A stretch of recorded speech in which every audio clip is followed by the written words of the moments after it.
Off and running, little Friday afternoon coming your way here at beautiful Gulfstream Park. Good to have you with us, everybody, live from our paddock set studio right outside the walking ring. The man next to me, Ron Nicoletti, Jason Blewett to his right, and we are settling in, Ronnie. You know, the Twilight Friday is upon us. Twilight Friday, and if it's Friday, that means one thing, beat the expert. It's your turn. It is my turn. The pressure's on. We're fast and firm as of now, and you can sign up for free over on our Facebook page. Definitely check that out. It's always a good time. I love how engaged and how jokey people tend to get during these Friday contests. And again, if it's free, it's for me. And again, you have to pay nothing to sign up for the Friday Beat the Expert at Gulfstream Park. So do that, and you can do that during the course of the next half hour as we get ready for the first of 9 races, Ronnie, at about 2:15 on another what's become a weekly Friday passage. It's a Twilight Friday. Yeah, you got all these different food and drink specials, live music a little later on. And just going back to that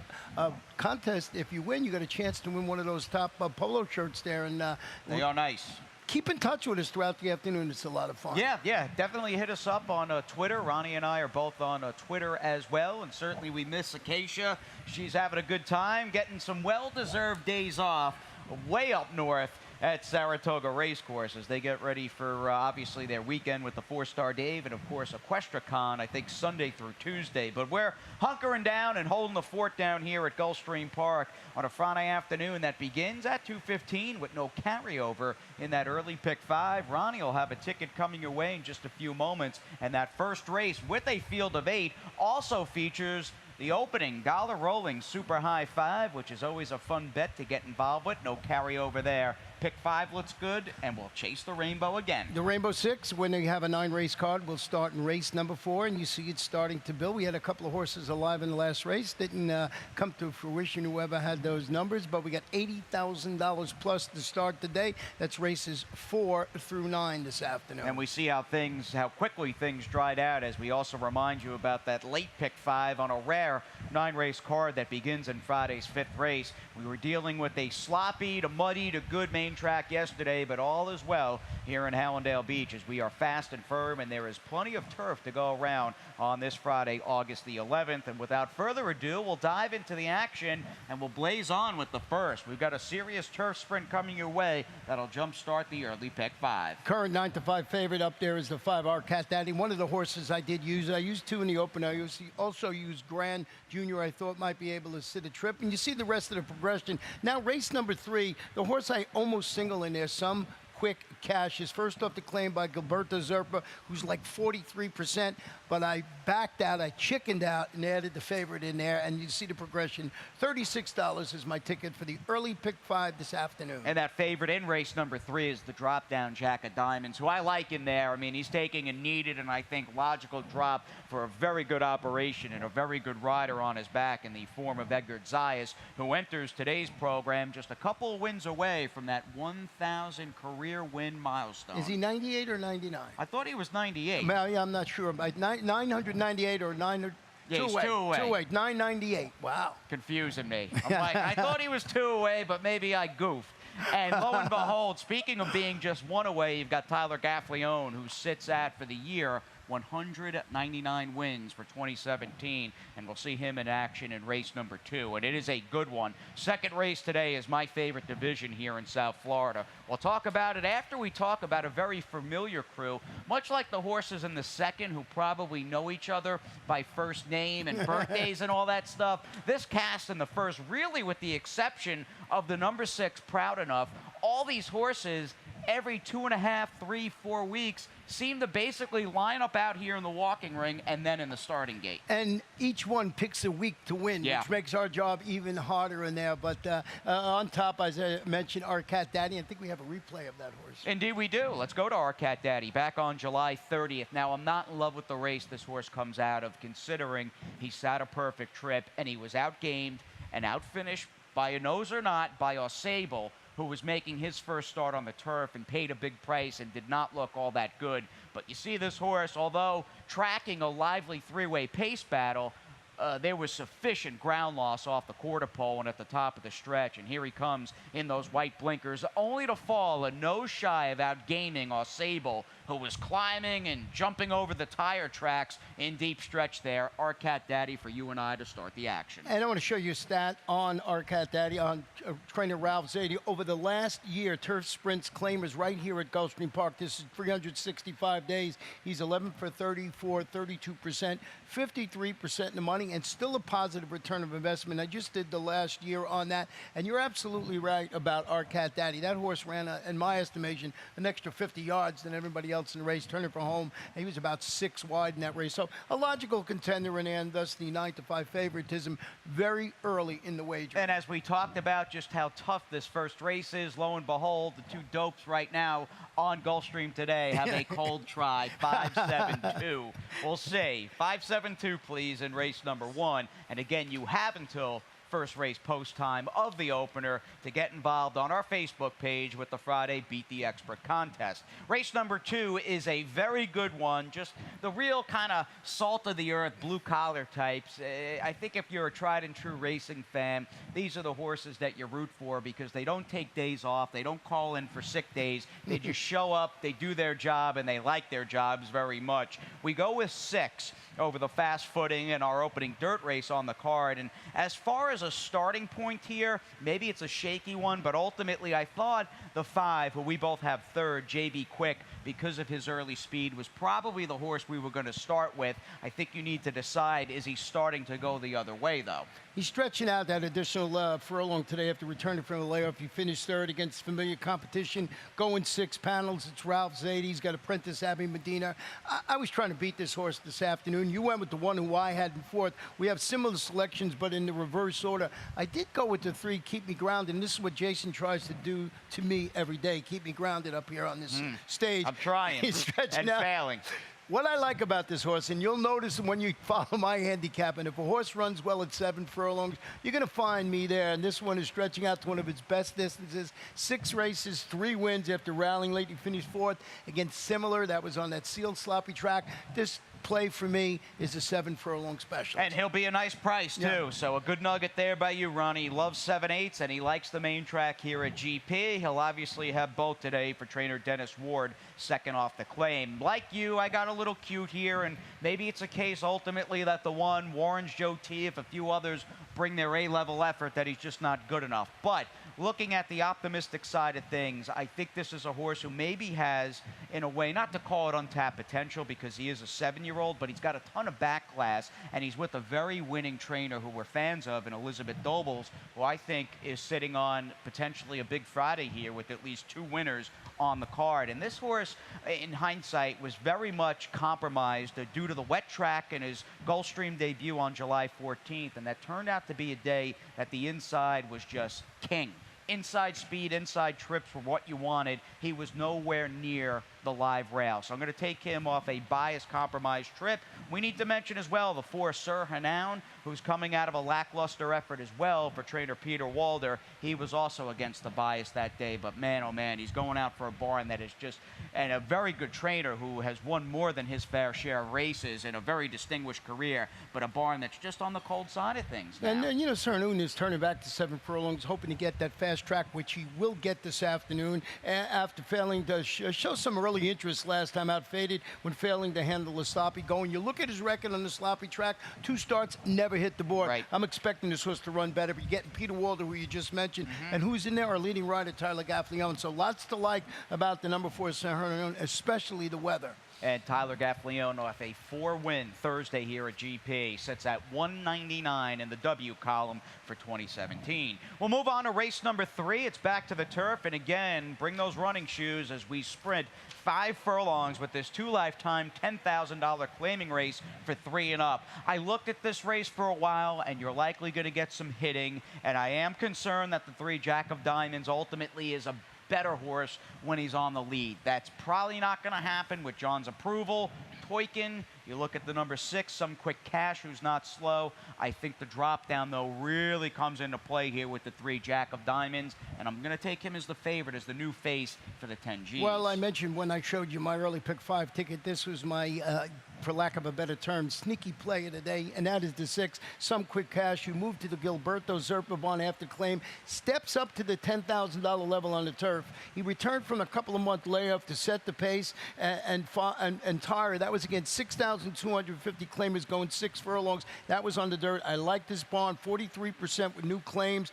Surface switch this afternoon. A lot of guesswork on my part. Jockey change today, not Josie Gomez. It'll be Emiciel Jaramillo on that horse. And it was just a play where I liked the barn, and I just wanted to get a new face in here and went with the number 6, Some Quick Cash. It's going to be a nice price, and you get a rider in the top 5 standings here, and one of the better riders, certainly day in and day out, locally at Gulfstream Park. And we'll see how Zerpa does. He's been on a major run, maybe claiming on the turf, not really his forte. He's only 0 for 4 in that department. But again, horse will be a good price, and as he makes his turf debut, he's a half to a pair of minor turf winners.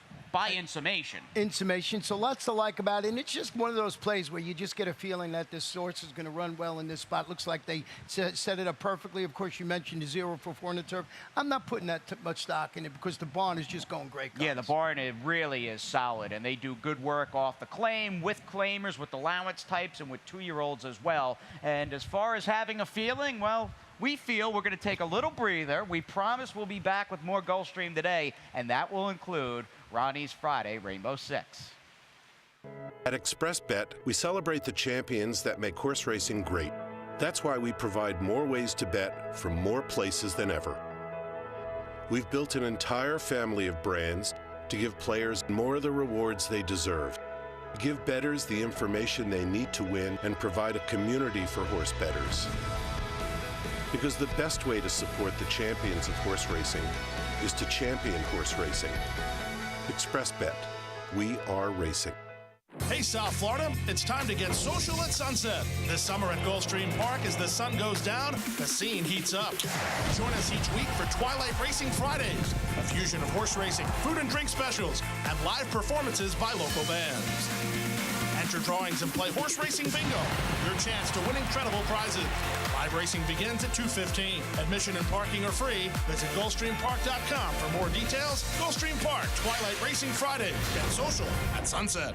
It's 3 down, 6 to go as we welcome you back to this live Friday edition of Gulfstream today. The sun is out here in Hallandale Beach. We are fast and firm and 80,000 plus in that Rainbow 6. Rainbow 6 is starting to build, so we'll see if we can nail it down this afternoon. I'm going to quickly show you my ticket, $32.40. And you'll see in race number 8, I just think this horse is best in that race. Ava London is the one to beat. And, you know, I wanted a single to keep the ticket affordable. Sure. You know, this is just a template of what you might want to do in here. And I think I got the logical 3 in this race with the 2, 4, and 5. I know you have a little different selection. We're going to hear about that in a moment, but I just thought those were the logical 3 in the first leg. Now, what complicates the opening leg, and very much it might be a case of Hannah Catherine, Otto Cinda, and the 5 Valiant Princess are just at another level in the talent department. What makes this race tricky, I think, is just how pervasive and prevalent of late wet tracks have been, because a number of these horses are coming out of sloppy track races, and a number of them as well have done their fair share of burning some serious money. And that is true. And maybe you'd want to do what you did by picking the number 1, get a new face on. Yeah, Ryamar was my idea, and I picked this filly just 8 days ago, last week, and her effort was not a good one back on August 3rd. Ultimately, to me, last Thursday through Sunday, and I'm not like this crazy track bias guy, but that just seemed like a 4-day racing week where if you were not on the lead or in that sort of first flight group of horses, you probably weren't going to win or do any good. So I think that is 2 strikes with Rhea Mar over her last 2 races, being bias compromised, 2 back against the live inside rail, and maybe today's the day because the main was very fair yesterday, we thought. Well, the main track was actually, early on in the day, we thought maybe it was going to be tilted for speed. If you weren't with us yesterday, races off the turf, a sealed, sloppy track, lots of rain in the morning, no rain throughout the rest of the afternoon, and we said, oh boy, this looks like speed. First couple of races looked that way, and then it just was even all out the afternoon. There was no bias, and you don't know how that is going to translate to today's racing surface. That I would think if you go deep down, it's got to still have a little bit of moisture in it, but by 4 o'clock, if the sun stays like this, it'll be lightning fast. Yeah, let's hope. The weatherman's certainly on our side now. It is pleasant. There's a bit of a breeze as the palm trees off camera sway. We really do have a tropical racing paradise down here in the summer months, and we're glad you're with us as we get on to Friday's 5th race. And our first scratch on the afternoon happens to come in the 5th. That is the number 5, Erotic Kiss. And with that one out, we go with the field of 9. This will obviously begin Friday's late pick 5, and we do so with another 5-furlong turf sprint. I would spread. And how many did you use in this race in your Rainbow Six? I just used 2. Just 2. I had the 5, and when it scratched out, it backed out, and I kept looking. I said, should I add someone else? And I didn't. I thought I had the logical 2 with the 6 and the 8. The 6 and the 8. Good. I hope you're right there, because I would use as many as you could afford. There's just a lot of guessing with this group of 2-year-old filly 25 or 35K maiden claimers. I feel like I have a nice complementary duo, if you will, in race number 6 as far as a pace setter or early speed and a horse that can kick it into high gear off the far turn.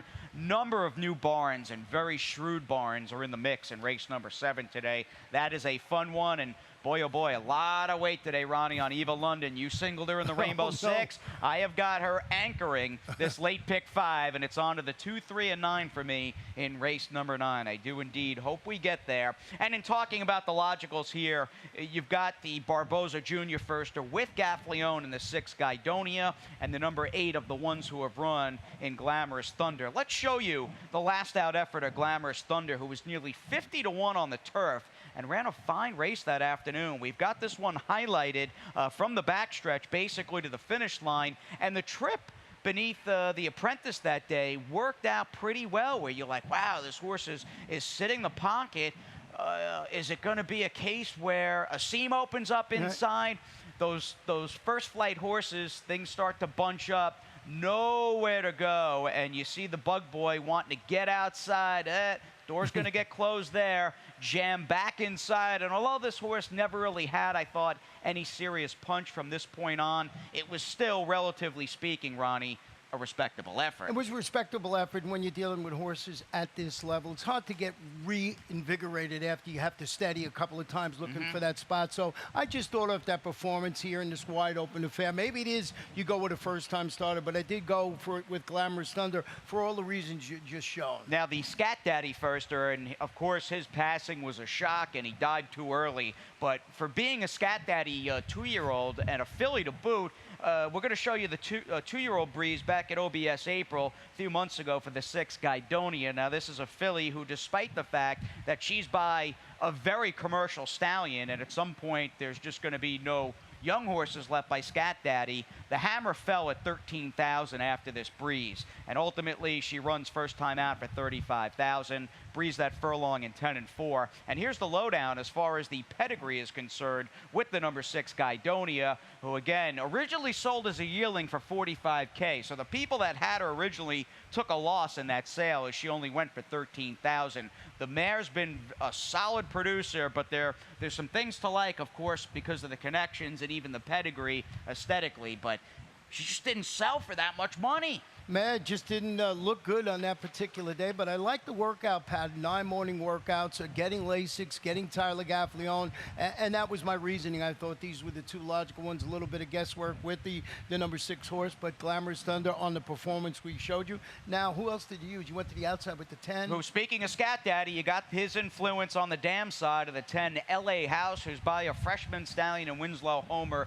This was more of a guess for me, just thinking you might get 3rd or 4th choice at a respectable price with LA House. I'm going to use that horse from the outside. You know how I was thinking? I used the 9 on the ticket because the horse's name is Tequila and Tacos. It seems that, if anything, I got to put that one somewhere on the bottom of my on a Friday afternoon to boot. That'll be right around happy hour, too, with the late start in race number 5 today. It all makes sense. We'll see. On to race number 6 this afternoon, our card continues on the main track with a 3-and-up filly and mare, bottom level 6250 claimer, and getting back to trainer Elizabeth Dobles, who plied her trade. I mean, she's from northwestern New York, I believe the Finger Lakes region, worked for many years as Jeremiah Englehart's main assistant up on the New York Racing Association circuit, and she's been doing a great job out on her own. Now, we were fans of Beauty of a Day and got close to 4-1 just a couple weeks ago on July 28th, and I watched this race outside on the apron here at Gulfstream Park, and focusing, and it's a race we're going to show you, I go, ooh, cranking up with this run out in the clear, turning for home. I said, oh, she is just going to win this one going away. And ultimately, Milbra gave her everything that she could handle to her inside. And this horse will cut back to 3/4 of a mile today. As you see, we're going to surrender that late lead, as you mentioned. And Elizabeth Dobles, just look at her horses when they come into the walking ring. And you can notice it, not even if you hear it live on TV, they always look fantastic and run very well. I'm very impressed with the job she does. She's got a go-to jock, Jose Batista, in the saddle today. Roar Rima Dos is the horse that I've got second. I'm curious to see who you've got second in this one, Ronnie. I'm going to take, Kathy Mungen off the claim, who gives a leg up to Tyler Gaffleone, and that was good enough for you and I to give a leg up to Roar Rima Dos for a cold 7-4 exacta and 7-4 8-try. Yeah, she was fourth. You mentioned a lot of horses running into slop last time out, Tyler Gaffleone. But I want to mention one horse in here that we both have in third. Quickly overdriven Cat. She's dropping to this level first out since coming up empty in a pair of 12-5 condition claimers during May and June. But I want to show you, the last time the sophomore faced this level of competition, you go back to April 27th. She won by 6 lengths or something like that. But I want to show you a stat on Armando de la Cerda with overdriven Cat. 50% drop in claiming price on the dirt. He's 8 for 18, wow. 44%, 72% in the money with a $4.23 23-cent ROI, so he does good when they get sliced right in half. Yeah, that shows intention, and we know this is a trainer who's basically not leading them over here just to take a little cruise and tour around the main track at Gulfstream Park.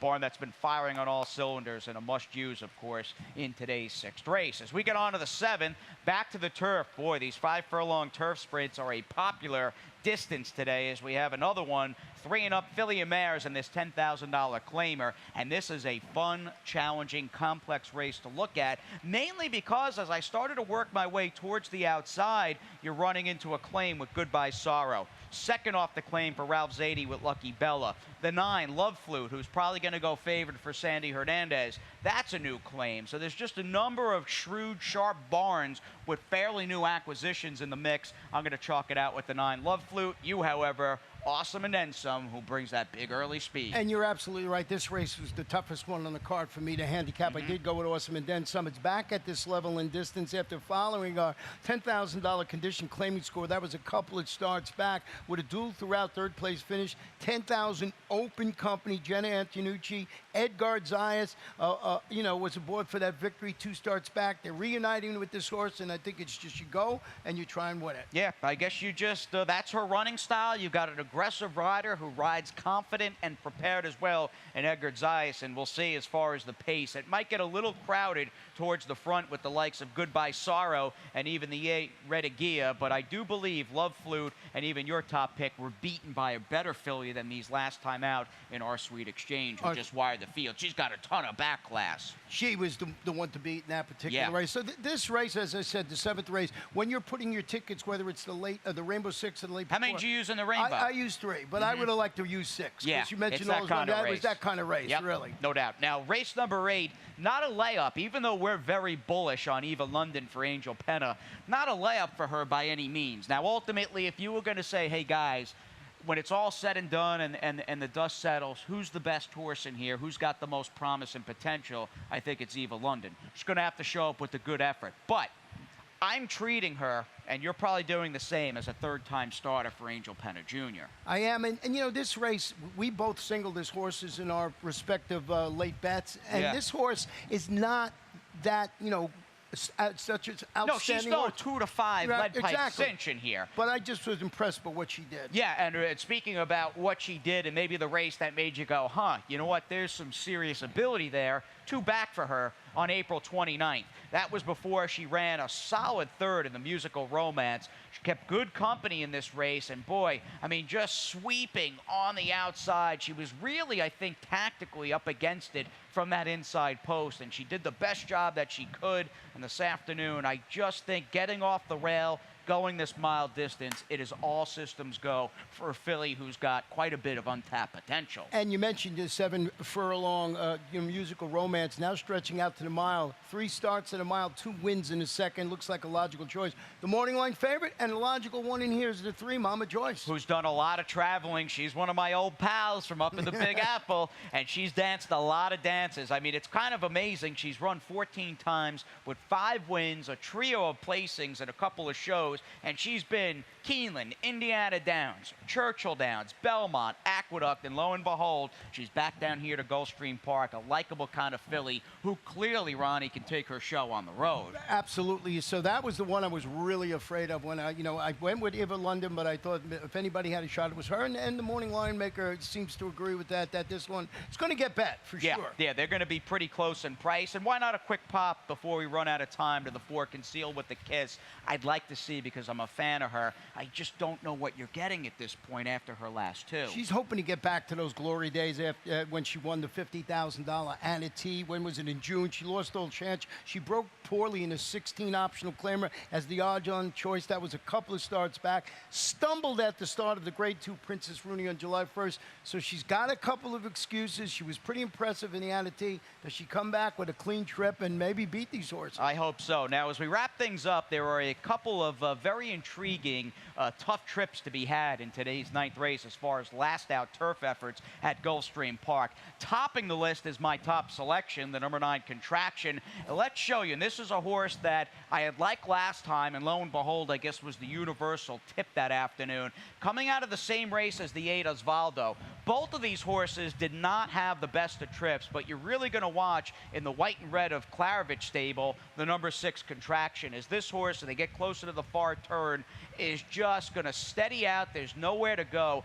and it gets worse. She kind of loses her momentum running up on heels, and it's a case where she's just shuffled out, steadied check from between horses, and man, I'm amazed she was able to get back into the race. Boop, there goes her chances as she is just basically checked out of a spot where it looked like she was like 4th or 5th and about to launch her bid and attack to the lead, and now she's last at this point. She still ran okay to get herself back in the race. I thought of the 2, Osvaldo, the number 5, had a much, much easier trip, but considering Contraction got herself back into the race with that white cap, I'm going to take her here with hopefully smooth sailing in the last. I went back and looked at that race again when I saw it was your top selection this morning, and Tyler Gaffleone hops aboard today, and this one I might have missed. I got it on the ticket, but it should be further up. Yeah, 9 to 5 last time. You're probably going to get a bigger price today due to the field. We have the 6 Forever Admiral. Give that one a quick pop. Turning back to 7.5 after returning from an extended layoff to finish a rallying third against Simla, going a mile into 16.